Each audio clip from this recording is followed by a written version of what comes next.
American Outdoor News, and today we're here with Greg McHale from McHale's Wild Yukon. Thanks for coming out. No, thanks for having me, Chris. Really appreciate it. Now, you started out as a professional athlete. Yeah, my sport. I've actually had a fairly eclectic career as a. Haven't we all? yeah, exactly. But in the athletic world, I started out as a kid in Ontario playing hockey. You're not far from where I grew up. Just a stone's throw across the border there. Sure. And in that part of the world, hockey is a pretty big thing. Yes, it is. So that's where I grew up, and then I moved out to the Yukon post university and started hunting, and also started my athletic career after hockey, which was adventure racing. That's really kind of like extreme racing. It's definitely a different style of racing compared to the traditional sports where I grew up. Adventure racing consists of a team sport of typically 4 people, and the distances would be between 400 and 1,000 kilometers. What that translates to miles. Like 315 or something like that. Yeah. So kind of long endurance sports that are basically comprised of biking, paddling, and running, all map and compass navigation, no GPSs, and cross country, over top of that mountain and kind of straight line. And I did that all over the world for almost 10 years at kind of the highest level. And it was great fun. Now, what made you move to the Yukon? I left Ontario just in search of adventure. I don't know that I didn't necessarily have a particular goal other than I knew I needed to be in the mountains. Yeah. And I knew I needed to be in wild places. And Don't get any wilder than that. And in our country, there's no other place that is wilder than that. Even growing up in Ontario, the Yukon is just so far out there that we really knew very little about it. So when I brought the idea back to my girlfriend at the time and my wife now in university, she was kind of like, where's the Yukon? Like, what are you talking about? Yeah. And back then it was a little bit research in the library. Yeah. And I'm dating myself. No Google back then. No, some library research, and we actually told our parents that we were moving to Alberta to the mountains because we didn't want to tell them we were going to the Yukon because they would have been like, come on, what are you really thinking here? So that's how it started. It was just really the search for wild places and these true natural environments. Now, your whole life was a transition going up there. Did you buy a house? Did you have to build a cabin? I mean, what was it like transitioning to the Yukon? Yeah, no, it was very. I think that back then it was an opportunity to start a new life that would have been actually easier than trying to buy a house in southern Ontario and trying to get a policing job. And it wasn't the place Ontario that we wanted to be, and so it wasn't that hard. We started rented. We went there with nothing. Yeah. Actually we went there with her car. I didn't own one. And whatever was in it. I owned a canoe and a kayak, and those are the two things, and some backpacks and camping gear. That's what I brought to the team. Some fishing poles, maybe a rifle. Yeah, and that was it. We just worked away, made a life for ourselves, and now we have two children, 7 and 10. Wow. My parents, in fact, have moved to the Yukon, kind of following us, and my dad being very outdoors, minded person, and that's how I got introduced to it in Ontario, whether it was fishing. And I used to get a pile of fishing holidays from school, so that's kind of where my love of the outdoors started. It's great to have my parents, both my mom and dad that live right near us. It's always good to have your family Yeah. close by. So how does that transition into a TV show? Well, I've always hunted. Like since I was a teenager, I've been hunting, and it's always been part of my life. One of my first jobs in the Yukon was as a packer. So I wasn't, I started out in the mountains with an outfitter. Yeah. So I didn't know anything about horses, so that was out. I applied for a job with almost every outfitter that was in the Yukon when I first got there, because I wanted to be, I just wanted to live in the mountains. So I applied to everybody, and I got turned down by everybody because I was this kid from Ontario that knew nothing about hunting in the mountains. You were Nothing, tenderfoot. right? Nothing about packing a horse, and but what I did have was tenacity. And one day I wasn't leaving the Yukon, and I had started working at this store, actually as a clothing store. And this guy walked in with a camouflage jacket. This is after I'd been turned down by every outfitter out there in the Yukon. This guy walks in with a camouflage jacket, and I said, I need to talk to this guy. So I started a conversation, and by the end of it, I was on my way to head into the Mackenzie Mountains in the Northwest Territories.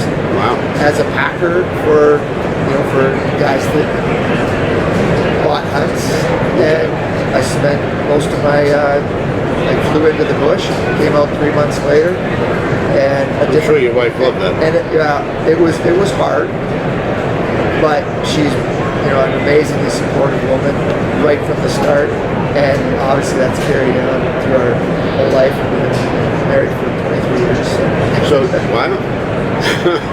So your show encompasses not just going on a hunting trip and taking an animal and tracking and whatnot. It really encompasses the whole lifestyle.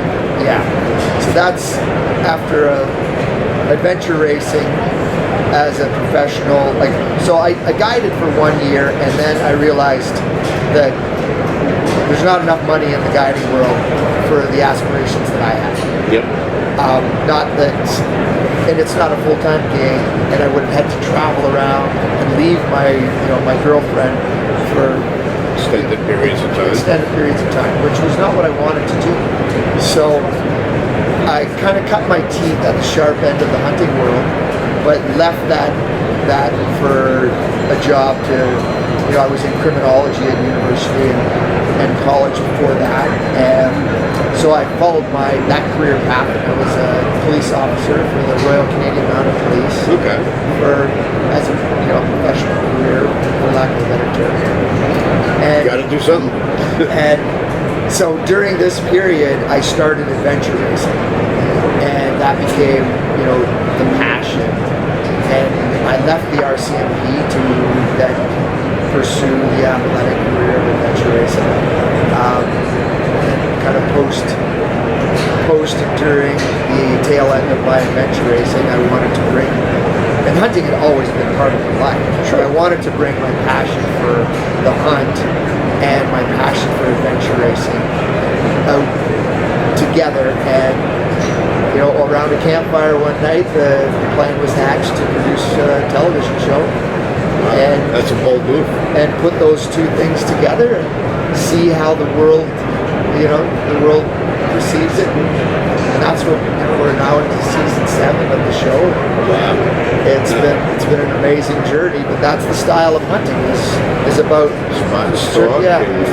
pushing the human body,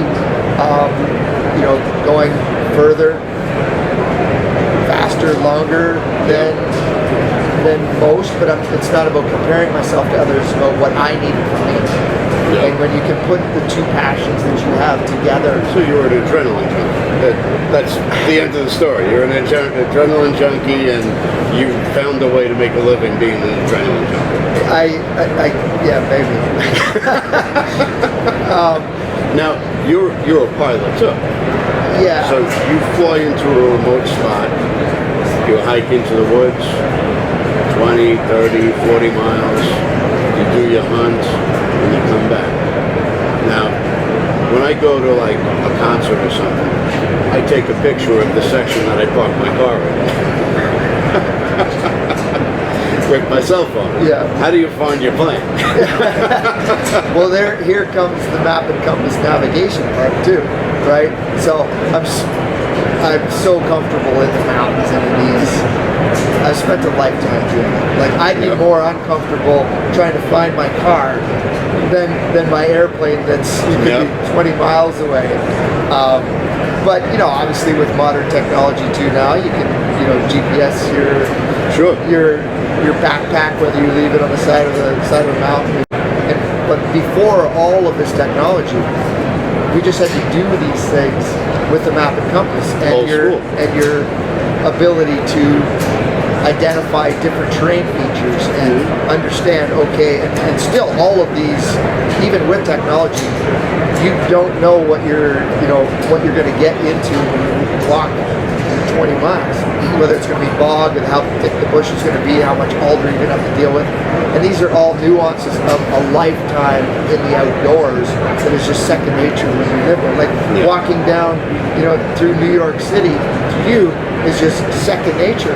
Where to me, I come to Vegas and it's like, whoa, I try to navigate my way around this, the SHOT Show, and it's like, this is not second nature. So I built the skill in the outdoors over a lifetime that is just it's just there. It's innate. So you go home, you have the Northern Lights. You come here, you have the Vegas lights. And it's similar. The interesting thing is that it is similar in a completely different way. Yep. But a guy like me comes here and looks around and goes, wow. Like, this is the first thing that comes to my mind is like, this is crazy. Yep. But I think that somebody that lives here could equally come to the Yukon and sit outside in the complete solitude and quiet and look up at the Northern Lights and go, wow, this is crazy. Yep. The way you do things, I think people can really learn from the way you navigate the woods, the way you track and stalk an animal that you're hunting. All those skills were lost with technology and the way people hunt today. I was brought up in a spot and stalk. Now everybody's in a tree stand or climbing. That's just your way of life. You grab your compass and say, okay, I'm going in here. Now I got to come out there. And I think that's where our show seems to resonate with the purist. We tried. Obviously, I use all modern technology, but try to push and be more traditional in a manner that is respective to the animal. Obviously aviation, and allows me to get back into deeper places where most people can't get to, and then that's where I find the most solitude and gratitude for the pursuit and for the animal. A lot of people don't understand how peaceful it is. So, what do you want people to take away from watching your show? If I could provide anything to people, there's a number of things. It's because fitness is such a huge part of my life, and there's the three things, the pillars that I always look to is health, and how important that is to everybody, and it's often lost in the ease of life, and how everything is at our fingertips, and we're not forced to move. So you have to seek that health and that movement, and that's where I find it in the wild places. And if you if that works for you, just get outside and go for a walk, and just to look at nature and appreciate, even if it's in the city, appreciate that duck on a pond that you're walking past. So it's encapsulated in health.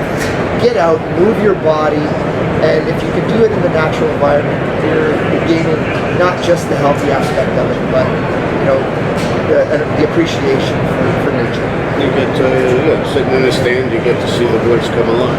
And that's what I really like to do. I hope people, when they watch my program, they see me pushing myself physically and mentally in the natural environment, though they don't have to do it in the same way I do. But if I could articulate how important that is and how rewarding it is, I would love for people to be able to draw those two linkages. Now, the next one being family and relationships. And the relationships and the family environment. When I take my son, he was 7 years old on his first sheep with my 76-year-old father. Wow. And the three of us together are, navigating these environments that are, most people would consider very inhospitable a lot of the times, but they're also very beautiful. And the three of us doing these together, working toward a common goal, which in these situations are getting my father a sheep. So I get to see a little boy becoming a man, and an older gentleman needing to rely on his 7-year-old grandson. Yeah. And these experiences that we as hunters have in the outdoors, in the family. Now, it might not be hunting sheep, but it could be just sitting around a campfire. True. And these experiences where we actually just have to sit in front of each other like you and I and have conversations when our cell phone is not going off, and it's connecting to nature and connecting to one another. Yep. I think that those relationships that are built through hunting and through wild places are ones that all of us as hunters, when we do these things, we're connecting to each other on a different level. Yeah. And that's what makes hunting so special. Sure. Because the day-to-day life often doesn't provide that. Even sitting around with your family at Christmas, there's noise, there's music, there's sure you're using these opportunities to get together, but it's not like what the wild places can provide. Absolutely. And then it's my other pillar is you need to be able to work hard to be able to afford things in life. And if you don't have to worry about finances, which we all have to worry about, sure. But it's about working hard toward a goal. And if you have your health and you have your family and you have those relationships around you, not just family but friends, you have those relationships around you that are great, taken care of, then it becomes how do I build my wealth on a different side so I can help other people. And I think that's where I have a number of different businesses, and I've been very fortunate. I've worked really hard, and now I can utilize like a platform to, whether it's motivate or help people move forward in their life, to know that you can do it. Sure. And it's not a mountain, or how do you climb that mountain? You take one step and move forward. Yep. But hard work is the key. And I think that in our generations, the generations coming up, and not to bag on the younger generation, but to be taught those fundamentals of work and work ethic will get you really far, especially now. Yep. When it is not the norm, when the expectation is, if you're a young man or woman, that when you look at life like, I shouldn't expect anything to be given to me, and you have that attitude, you are going to dominate. Yep. And I'm really excited for those people who have the ability to not believe that the world owes them something. And because those people are going to be the next leaders of this world. Yep. 100%. So where can we find the show? Everything is, Greg McHale's Wild Yukon. The show is Sportsman Channel, and I highly recommend check us out on the Sportsman Channel. Obviously, we're out there on digital as well, but everything is Instagram. All our social is Greg McHale's Wild Yukon, whether it's Facebook or digital. Check us out there. It's on Facebook, Instagram, YouTube. Take a look, check it out. You're going to enjoy it. Thanks again. Appreciate your time. And you heard it here at American Outdoor News. We love our children. We protect them. We guide them. We prepare them for life in the world. With all that we do, from deep in our hearts, we cannot control all things. Life-threatening illnesses and disabilities affect far too many of our children each year. While we cannot change the circumstance, we can make dreams come true. Dreams to provide hope, to provide spiritual healing and strength, to provide moments of happiness and relief in the hardest of times. We can give a glimmer of light and hope in a time of darkness and despair. Join huntofalifetime.org to help make dreams come true, to provide hope for children with life-threatening illnesses and disabilities. Hunt of a Lifetime is a non-profit organization fulfilling dreams for hunting and fishing trips to youth 21 and under with life-threatening illnesses and disabilities. Visit huntofalifetime.org to learn how you can make a difference.